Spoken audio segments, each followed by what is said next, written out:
அடுத்து ரெண்டாம் நாள்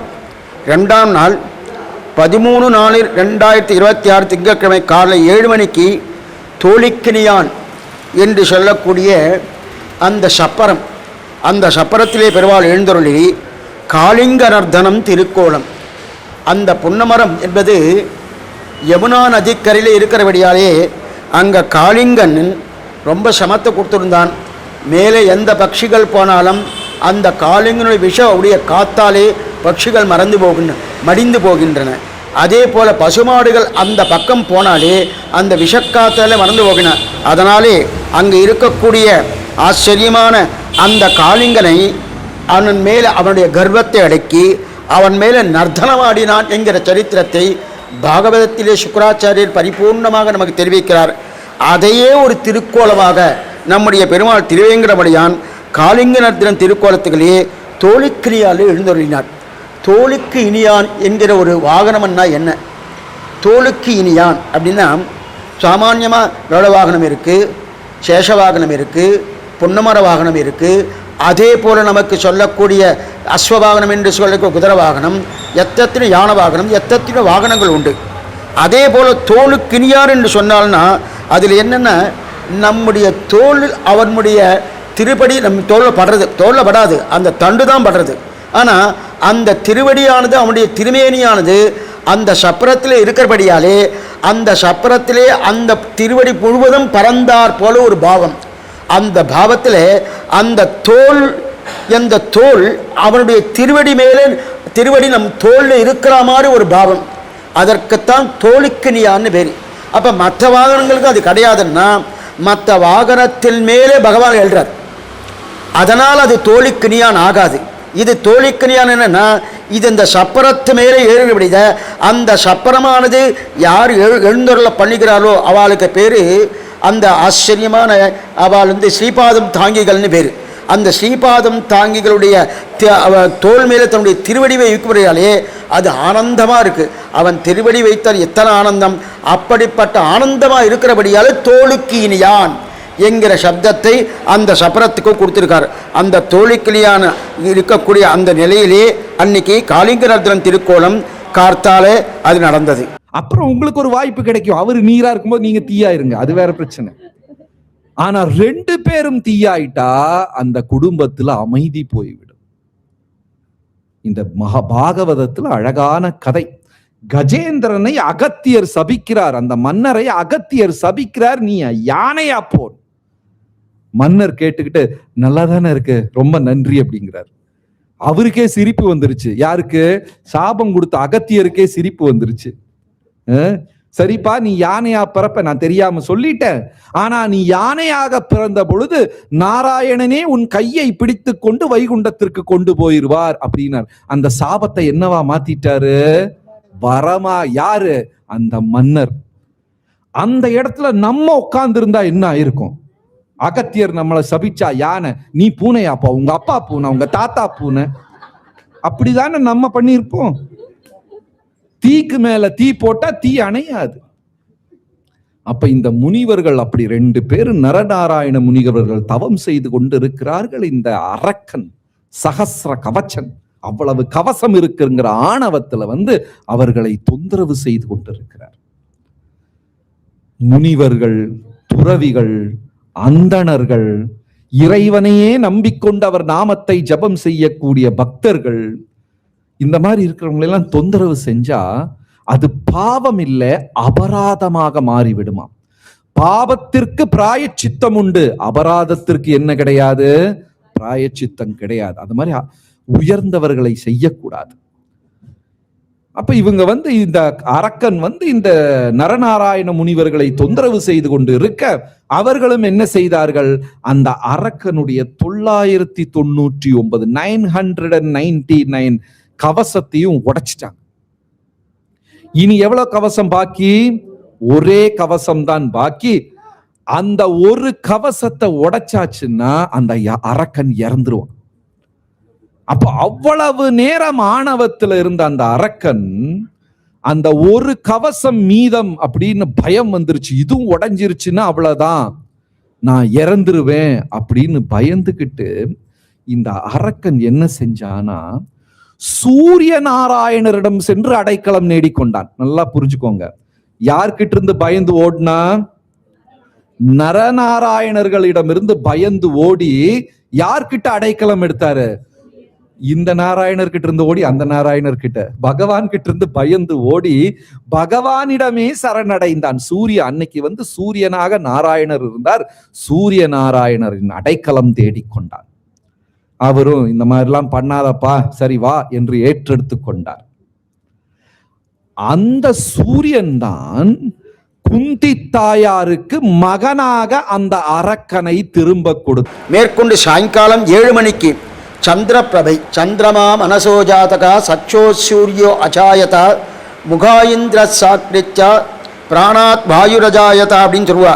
சந்திரமா மனசோஜாதகா அப்படின்னா இந்த நம்முடைய மனசுகள் இருக்கு இல்லையா, அந்த மனசானது சந்திரனுடைய நிலையைப் போல மனசு குளிர்ந்து இருக்கக்கூடிய மனசு. அந்த குளிர்ந்து இருக்கக்கூடிய மனசோடு சந்திரபிரபையிலே பெருமாள் எழுந்தருளினார். ஆச்சரியமான திருக்கோலத்தோடு சந்திரபிரபையில் எழுந்தருளினார். சந்திரன் சொன்னாலே குளிர்ச்சியை கொடுக்கறது. குளிர்ச்சின்னா நமக்கு என்ன தோணுன்னா, ஒருவேளை அந்த குளிர்ச்சி நமக்கு எதாவது ஆபத்து கொடுக்குமான்னா, நாம் ஆபத்தில் இருந்தால் அந்த ஆபத்தை போக்கி கொடுக்கக்கூடிய ஆச்சரியமான ஒரு அலங்காரம், ஒரு சன்னிவேசம்தான் அந்த சந்திர பிரபை. அந்த சந்திர பிரபையில் எழுந்தரிலிருந்து ஆச்சரியமாக நமக்கு அருள்பாலித்தார். அது 2ஆம் நாள் சாயங்காலம், அதாவது 13/4/2026 திங்கட்கிழமை. கதை புரிஞ்சுதா? விளங்குச்சா? யார் அது? கர்ணன். அந்த மீதம் இருந்த ஒரு கவச்சத்தோடு கர்ணன் பிறந்தான். ஆனா சூரியனுடைய அடைக்கலம் எடுத்ததுனால, சூரிய நாராயணருடைய அடைக்கலம் எடுத்ததுனால அந்த அரக்கத்தன்மை எல்லாம் போய் சாத்விகமாக ஒரு மனிதனாக பிறந்தார். புரிஞ்சுதா? பகவானை அடைக்கலம் எடுத்ததுனால, சரணாகதி அடைந்ததுனால அந்த அரக்கத்தன்மை, அரக்க குணங்கள் எல்லாம் மாறி அவர் நல்ல மனிதனாக பிறந்தார். ஆனா பிரச்சனை என்ன? அந்த சகவாசம் சரியில்லை, கூட்டாளி சரியில்லை. நல்லதாதான் பிறந்தாரு, ஆனா என்ன, கூட்டாளி சரியில்லை. நல்ல கூட்டாளிய கண்டுபிடிச்சுக்கோங்க. சனிக்கிழமை நைட்டா, வெள்ளிக்கிழமை வாயா 2 போய் பாருக்கு போயிட்டு வருவோம். இந்த மாதிரி கூட்டாளி தான் கலியுகத்துல அதிகம். கூட்டாளிகள் 2 விதம். ஒன்று நிழல், இனி ஒன்று கண்ணாடி. 2 விதமான கூட்டாளிகள். எப்படி 2? எதெல்லாம்? நிழல், இனி ஒண்ணு கண்ணாடி. இந்த நிழல் யாருன்னா, நம்மளை புகழ்ந்துகிட்டே இருப்பாங்க. எப்ப பார்த்தாலும், உன் சட்டை நல்லா இருக்கியா, நீ பாடுனேன்னு வச்சுக்கோ, கந்தர்வர்களே வந்த மாதிரி இருக்கு, நீ இல்லைன்னா இங்க ஒண்ணுமே நடக்காது. இப்படி கொஞ்சம் கூட்டாளி இருக்கான். நமக்கே தலைக்கு ஆணவம். இவன் வேற கொஞ்சம் காத்தடிச்சு நம்மளை பெருசாக்கி. இது நிழல். 2வது கூட்டாளி எந்த மாதிரி? கண்ணாடி.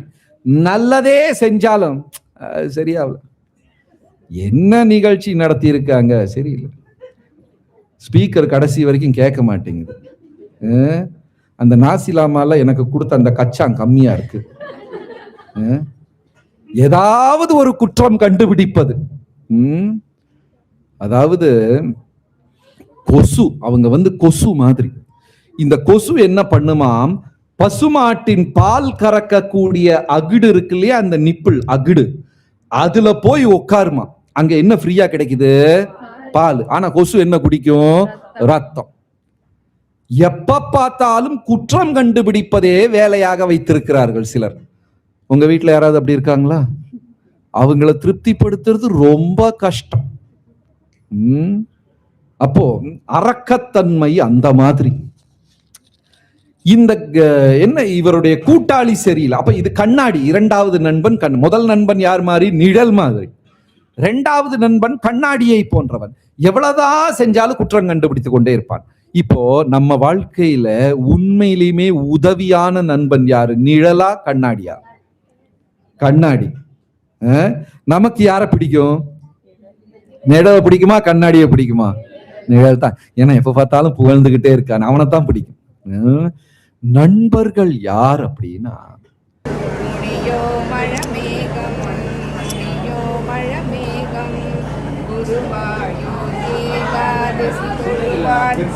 மனம் சோர்வடையும் பொழுது நமக்கு தக்க பலமாக இருக்க வேண்டும். உயர்ந்து வரும்போது அந்த மாதிரி நண்பர்கள் தான் வாழ்க்கையில ரொம்ப முக்கியம். ஆனா இவனுக்கு கிடைச்ச, கர்ணனுக்கு கிடைச்ச கூட்டாளி யாரு? துரியோதனன். கொஞ்சம் சுத்தமாயிட்டு வந்ததையும் கெடுத்து விட்டார். கர்ணன் எப்பவுமே என்ன சொல்லுவார்னா, துரியோதனன் தான். ஏன்னா ஒரு நாளைக்கு அவையில எல்லாருமே அவமானப்படுத்தி விட்டார்கள். அந்த குருகுலம் முடித்து விட்டு பாண்டவர்கள் வர்றாங்க. பாண்டவர்கள் வந்து அதுல அர்ஜுனன் குறிப்பாக தன்னுடைய பராக்கிரமத்தை எல்லாம் காண்பிக்கிறார். பயங்கரமா வில்வித்தை. அது ஒரு அம்புல ஆகாயத்திலிருந்து மழை பெய்கிறது, அடுத்த அம்புல பூமியிலிருந்து கங்கை வருகிறது. அவ்வளவு சிறப்பான வித்தை. அந்த அவையே என்ன சொல்லுச்சுன்னா, அர்ஜுனனுக்கு நிகரான ஒரு வில்வீரன் இந்த உலகத்திலேயே கிடையாது. அப்படி சொல்லும் போது ஒருத்தர் வந்தார் உள்ள அவையில. என்னுடைய பராக்கிரமத்தையும் பார்த்துவிட்டு நீங்கள் முடிவுக்கு வாங்க. சரிப்பா பண்ணு. அர்ஜுனன் எதெல்லாம் செஞ்சாரோ அதையெல்லாம் இவரும் செஞ்சார். மட்டுமல்ல, ஒரு படி மேல கண்ணை கட்டிக்கிட்டு வேற செஞ்சார். உடனே அவையெல்லாம் என்ன பண்ணுச்சு, அந்த பக்கம் போயிடுச்சு. ஆஹா, இந்த வீரனை போல வேற ஒரு வீரன் இந்த உலக. நம்ம ஆளுகளுக்கு அதான வேலை. இங்க ஓட்டு போட வேண்டியது, அங்க ஓட்டு போட வேண்டியது. இந்த வீரனுக்கு நிகராக இனி ஒரு வீரன் இல்லை அப்படின்னு உடனே குருநாதர் துரோணாச்சாரியர் கேட்கிறாரு, அப்பா நீ யாரு? உங்க அப்பா யார்? நீ எந்த ஸ்கூல்ல படிச்ச? எந்த யூனிவர்சிட்டியில படிச்ச? உன் குருநாதர் யார்? இதெல்லாம் விளக்க சொல்லும் போது கர்ணன் சொல்லுகிறார், நான் ஒரு தேரோட்டியின் மகன். உடனே குருநாதர் சொல்றாரு, இது க்ஷத்திரியர்களின் விளையாட்டு, அவர்களுக்கு உண்டான அவை, உனக்கு இங்க இடம் இல்லை அப்படின்னு சொன்ன உடனே கர்ணனுக்கு வந்து அது ரொம்ப ஒரு தாக்கமாயிருச்சு.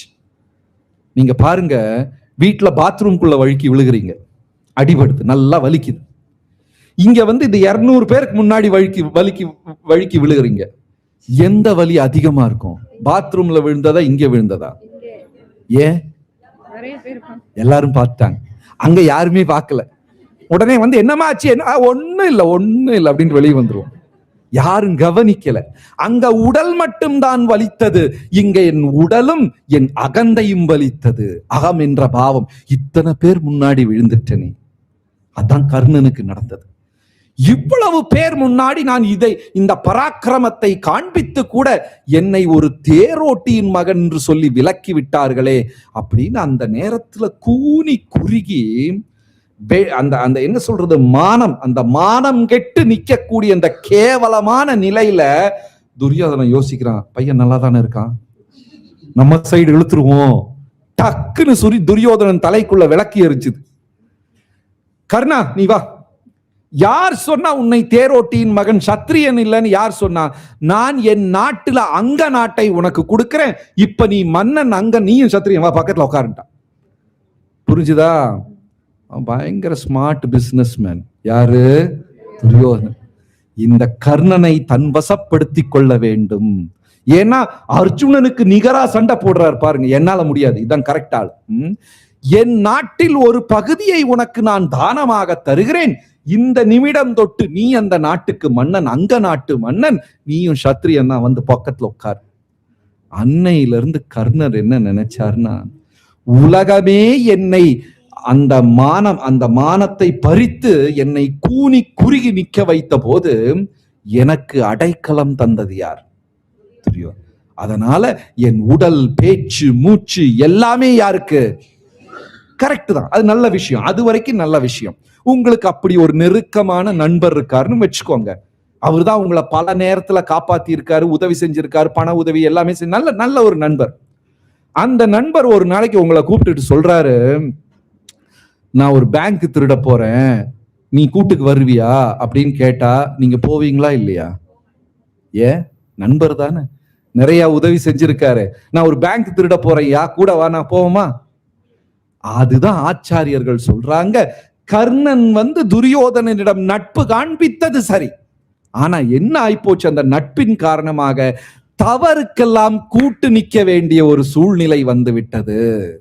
அங்கதான் தவறு நடந்தது. புரிஞ்சுதா? துரியோதனன் செய்யக்கூடிய தப்புக்கெல்லாம் கர்ணன் என்ன ஆயிட்டாரு? ஒரு கூட்டாளியாக மாறிவிட்டார். 2 முறை பகவான் வந்து சொல்றார் கர்ணன் கிட்ட, 2 தடவை. ஒரு தடவை கங்கையில குளிச்சுக்கிட்டு வர்றார் கர்ணன், கரையில கிருஷ்ணர் காத்து கொண்டு நிற்கிறார். வந்த உடனே கிருஷ்ணரை பார்த்த உடனே கர்ணனுக்கு தெரிஞ்சிருச்சு. கர்ணனுக்கு தெரியும் இது கிருஷ்ணா கடவுள்னு தெரியும், இருந்தாலும் நட்பு கண்ணை மறைத்து விடுகிறது. தனியா பார்க்கிறார் கிருஷ்ணருக்கு. என்ன கிருஷ்ணா, என்ன இவ்வளவு தூரம் என்ன பார்க்க வந்திருக்கிற? கிருஷ்ணர் சொல்றாரு, உங்க அப்பா அம்மா யாருன்னு உனக்கு தெரியுமா? தேரோட்டியின் மகன். அதெல்லாம் வேற கதை. உங்க அப்பா அம்மா யாருன்னு எனக்கு தெரியும். நீ உண்மையிலேயுமே ஒரு க்ஷத்ரியன் தான். நீ சூத்ரன், சூதபுத்திரன், தேரோட்டியின் மகன் கிடையாது, சத்திரியன் கூட கிடையாது. நீ அதுல இருந்து ஒரு படி உயர்ந்தவன். நீ தேவனின் பிள்ளை, சூரிய தேவனின் பிள்ளை. நீ நான் உனக்கு ஒரு ஐடியா தரேன். நீ பாண்டவர்களில் மூத்தவன். நீ துரியோதனனை விட்டுட்டு பாண்டவர் பக்கத்துல போய் சேர்ந்துட்டேன்னா பாண்டவர்கள் உன்னை அண்ணனாக ஏற்றுக்கொள்வார்கள். அதே நேரத்துல துரியோதனன் என்ன நினைப்பாரு, கர்ணா நீதான் அந்த பக்கம் நிக்கிறியா, சந்தோஷம், என் நண்பன் கர்ணன். நீ அந்த பக்கம் போய் நின்னேனா துரியோதனன் சண்டையே போடாம பாதி நாட்டை கொடுத்துருவார். ஏன்னா நீ நண்பன். இனி கொடுக்கலனாலும் பரவாயில்ல, உனக்கு நேரமாவே அங்க தேசம் இருக்கு, போரே இல்லாம சமரசமா முடிச்சுக்கலாம். யார் ஐடியா கொடுக்கிறா? கிருஷ்ணர். கர்ணன் முடியாது. கிருஷ்ணா நீங்க சொல்றதெல்லாம் சரி என்று என் மனதுக்கு படுகிறது, ஆனா என் நட்பு அதை அனுமதிக்காது. உயிரையே விட்டாலும் நான் துரியோதனனுக்காகத்தான் உயிரை விடுவேன். கர்ணா நீ ஒரு முட்டாள் அப்படின்னு பகவான் சொல்றார். அமைதியா கர்ணன் அங்கன்னு போயிட்டு மறுபடியும் போர் ஆரம்பித்ததுக்கு அப்புறமும் பகவான் போய் கர்ணனிடம் எவ்வளவு தடவை பேசுறாரு? 2. அப்ப என்ன ஆச்சுன்னா, இவ்வளவு நல்ல குணங்கள் இருந்தும் பகவான் பேச்சை கேட்காததுனால இந்த நற்குணங்கள் எல்லாம் கர்ணனை விட்டு விலகி விட்டது. புரிஞ்சுதா? எவ்வளவுதான் நல்ல குணம் இருந்தாலும் நம்ம யார் சொல்றத கேட்கணும்? பகவானுடைய வார்த்தையை மீறினா அந்த நற்குணங்களே கர்ணனை விட்டு மெதுவா போக ஆரம்பிச்சிருச்சு. நற்குணங்களுக்கே பிடிக்கல, நான் கர்ணன் கூட இருக்கக்கூடாதுன்னு சொல்லி அதுங்க ஒன்னொன்னா போயிடுச்சு. 2 முறை. ஒரு முறை குந்தி தாயார் சொன்னாங்க, கர்ணன் கேட்கல. 2 முறை பகவானே சொன்னார், கர்ணன் கேட்கல. பீஷ்மர் ஒரு முறை சொன்னார், அப்போ உங்க கர்ணன் கேட்கவே. அப்புறம் என்னாச்சு? போர்க்களத்துல கர்ணன் சண்டை போட்டு 13வது நாளோ நம்ம என்று கமெண்ட் செய்து லைக் அண்ட் சப்ஸ்கிரைப் பண்ணிக்கோங்க.